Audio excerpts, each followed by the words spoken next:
everyone, in this video I'm gonna show you how to download Spotify from Microsoft Store on your PC. This is the easiest way to install Spotify safely and quickly on Windows. First, click the Start menu on your PC. Then search for Microsoft Store and open it.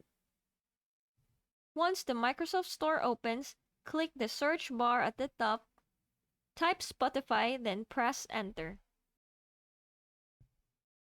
Now look for the official Spotify app and click it.